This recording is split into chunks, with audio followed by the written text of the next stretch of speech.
de número 3, versículo de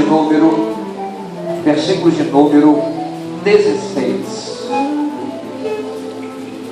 Preste atenção que Deus vai falar conosco em poucos minutos. Está já no telão, eu vou ler no telão. Porque Deus amou o mundo de tal maneira que deu o seu Filho unigênito, para que todo aquele que nele crê não pereça, mas tenha a vida eterna. No 3 a igreja vai ler esse versículo. No 3, 1, 2, 3. Porque Deus amou o mundo de tal maneira que deu o seu Filho unigênito, para que todo aquele que nele crê não pereça, mas tenha a vida eterna. Sentai-vos. A primeira peça do grupo de teatro ali de Gramacho apresentou exatamente a necessidade do amor. Evangelho é amor. Evangelho é amor. Evangelho é amor.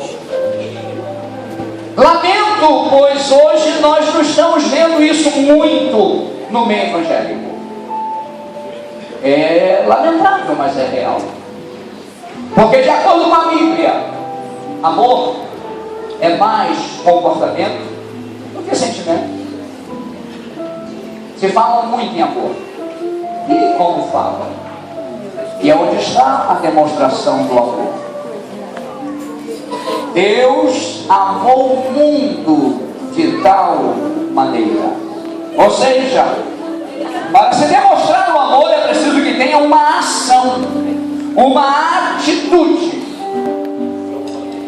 Eu posso dizer que amo, mas eu tenho que ter uma atitude que demonstre esse amor. E às vezes essa atitude é uma atitude sobrenatural, algo que você vai se esforçar por. Foi exatamente isso que Deus fez. Porque Deus amou o mundo de tal maneira. Esse tal maneira é de uma forma inexplicável. Não existe explicação para demonstrar o amor de Deus. Amor de tal maneira que deu o seu Filho unigênito. Ora, ele imagina assim: bem, eu amo esse povo. O povo não merece, mas eu preciso fazer alguma coisa em favor desse povo. O que eu poderia fazer? Só tem um jeito. Eu preciso ir lá. Eu preciso sentir a dor desse povo. Porque você só demonstra o amor quando você sente na pele. Eu costumo dizer uma coisa: pimenta dos olhos dos outros é fresco. Você tem que sentir na pele. Por que Jesus operava milagres aqui na terra? Porque diz a Bíblia que quando eles chegaram perto de um doente, ele diz a Bíblia, e Jesus se compadeceu dele. O que está faltando hoje é exatamente isso. Mas eu tenho certeza que este culto desta noite está mudando a história de muitos crentes aqui para a glória. Quanto mais você demonstra o amor cristão através de práticas e atitudes, mais comunhão com Deus você tem. Os céus se abrem para você. Você navega no oceano do Espírito. Você passa a ter uma comunhão inexplicável com Deus. Então Deus achou por bem o quê? Para eu poder ajudar esse povo, eu preciso sentir a dor do povo. Porque Deus amou o mundo de tal maneira que deu o seu Filho unigênito, para que todo aquele que nele crê não pereça, mas tenha a vida eterna. Quando se estuda teologia própria, quem é Deus? Deus é Espírito e bondade em seu ser, poder, sabedoria, santidade, bondade e verdade. Deus não tem uma forma definida. Jesus então é a manifestação de Deus. Diz a Bíblia que Deus se fez homem e habitou entre nós. É muito profundo esse negócio. É Deus. Gente, você já viu a importância que você tem? E você não quer saber de Jesus. Você que é servo de Deus, não quer viver uma vida santa, reta, dedicada a Ele. Quer viver de qualquer jeito. Você não está valorizando o amor de Deus. Eu não precisava vir aqui. Seria a mesma coisa. Vamos falar do maior empresário aí. Esse maior empresário, ele precisa se preocupar com o pobre? Não. Ele tem tudo. Seria a mesma coisa, esse grande empresário, o maior empresário do mundo, ele um dia, eu quero sentir a dor dos pobres, eu vou passar uma semana pobre, e ele vai, bota uma roupa maltramida, vai viver na periferia, vai andar de trem, vai para os mercados de pobre, vai passar um monte de raiva, vai ouvir um monte de desaforo, o povo reclamando de tudo, e aí sim ele vai saber o que é ser pobre. Ele não tem necessidade disso.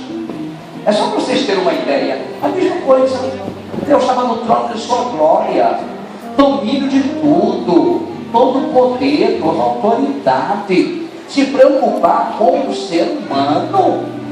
Mas por que ele se preocupou tanto e se preocupa tanto com o ser humano? Porque você não nasceu para ser um derrotado, você não nasceu para ser um rejeitado, você não nasceu para ficar à margem da sociedade. Não! Deus não fez o homem para ficar à margem da sociedade. Não! Deus fez o homem para brilhar. Deus fez o homem para fazer sucesso. Deus fez o homem para andar nas alturas. E por que existe tanta miséria, pastor? Consequência do pecado.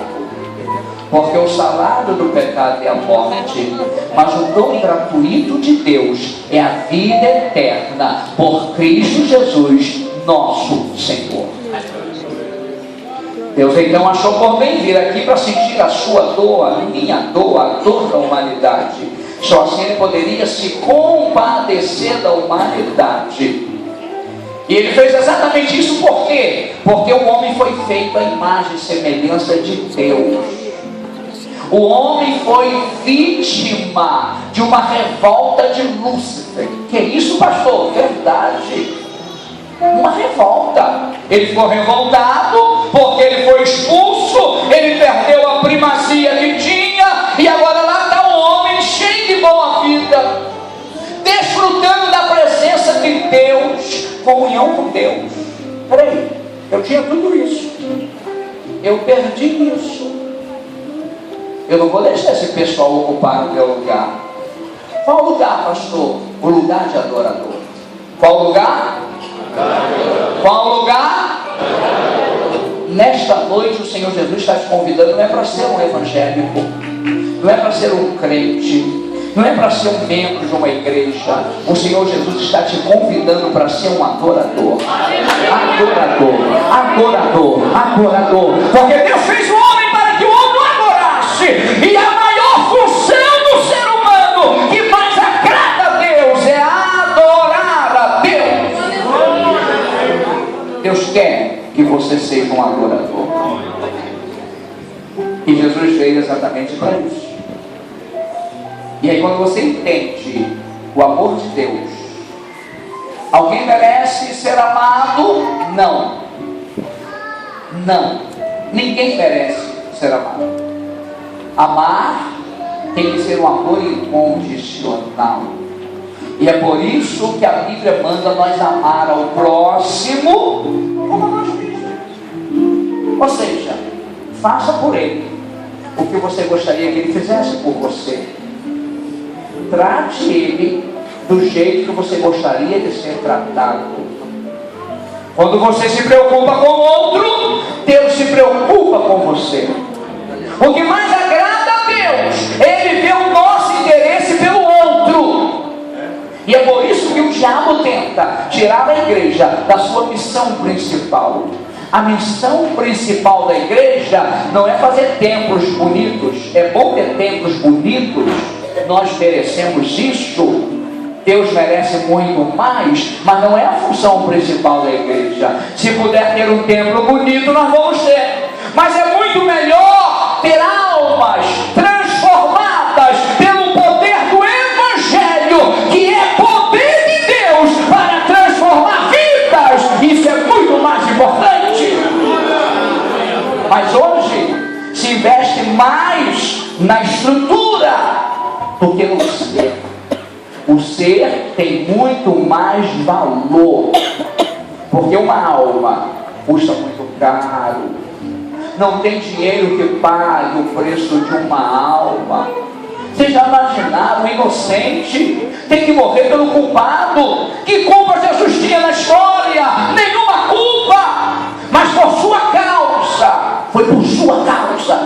Você é o culpado da morte de Jesus. Você é o causador da morte dele. Reflita sobre isso. Eu, Sérgio Brito, eu sou o causador da morte de Jesus. Quando eu não vivo uma vida reta diante de Deus, eu simplesmente estou dizendo, sabe o quê? Para mim não valeu nada aquele sacrifício. Fez papel de bobo. Mas nesta noite, tudo que aconteceu está acontecendo aqui. Deus está chamando a sua atenção, a minha atenção, a nossa atenção. Os evangélicos, os que servem a Deus, é a tomar uma posição diante dele, para cumprir a sua missão de ganhar almas para o reino. É a sua missão. E as pessoas que não são evangélicas, vocês estão sendo responsabilizados a reconhecer o sacrifício de Cristo e receber Jesus como Senhor e Salvador de sua vida. E as pessoas afastadas do Evangelho, que se afastou decepcionada com o pastor, com a igreja, com alguma coisa que não te agradou, você está sendo convidado a passar por cima de tudo isso e nesta noite entregar a sua vida novamente ao Senhor, porque Jesus não tem culpa de nada. A igreja pode ser culpada sim, porque a igreja é feita de homens pecadores. Seres humanos erram, seres humanos decepcionam, pastores erram, pastores decepcionam, mulheres de oração erram e também decepcionam, mas Jesus não decepciona ninguém, porque Ele é Senhor e está aqui para mudar a sua história. A transformação vem através do amor. O amor transforma. O amor transforma. Irmão Aguinaldo, Reginaldo, quem é irmão Reginaldo? É da culto de missões. Ó, esse irmão, um obreiro abençoado, está passando por um problema sério. Só eu e o irmão Fernandes e os missionários sabem o que ele está passando. Me descobriu, não sei como, alguém me descobriu. Durante o dia eu recebo vários telefonemas que não dá para eu atender, porque eu estou no consultório. Mas quando eu sinto de Deus, às vezes tem um número que às vezes o meu coração ferve. E um dia eu saio do consultório, liguei para um número, era a família dele pedindo ajuda por ele. E esse moço chegou aqui completamente travado. Chegou aqui num gabinete, não foi? Eu estava atendendo um casal, eu pedi que ele entrasse rapidinho, eu não podia atendê-lo. Pelo amor de Deus, entrar rápido. E ele entrou, eu disse, eu não posso lhe atender, mas eu posso lhe dar um abraço. Eu dei um abraço forte nele, bem apertado. E quando ele saiu, o irmão Fernandes disse que ele saiu daqui sorrindo, feliz, e tinha muito tempo que ele não fazia isso. Atitude de amor. Obrigado, querido, pode sentar, pode sentar. Obrigado, preste bem atenção. Quando eu falo de amor, é mais comportamento do que sentimento, eu provo. Você fica aí de nariz empinado, se sentindo melhor do que o outro, acha que é o dono da cocada preta, só porque estudou mais um pouquinho, porque tem uma vida financeira melhor, porque tem uma casa melhor, tem uma família melhor, lembre-se de uma coisa: a diferença do ser humano está na presença de Deus na vida dele. Se você tem Deus em sua vida, você é uma pessoa de vitória, você é uma pessoa de sucesso. Se você serve a Deus, aí está a diferença: servir a Deus. Não confunda Deus com a igreja. Tem muitas pessoas que servem a igreja, mas não servem ao Senhor da igreja. É preciso servir o Senhor da igreja, ok? E como servir ao Senhor da igreja, pastor? Levando o evangelho de salvação. Não basta verbalizar. Um aperto de mão é importante. Um telefonemazinho é importante. Esse Facebook aí está estragando a vida de um monte de gente, acabando o casamento. Usa esse negócio para abençoar vidas. Em vez de usar para ficar de fofoca e conversa fiada, falando que a irmã veio com o cabelo desarrumado.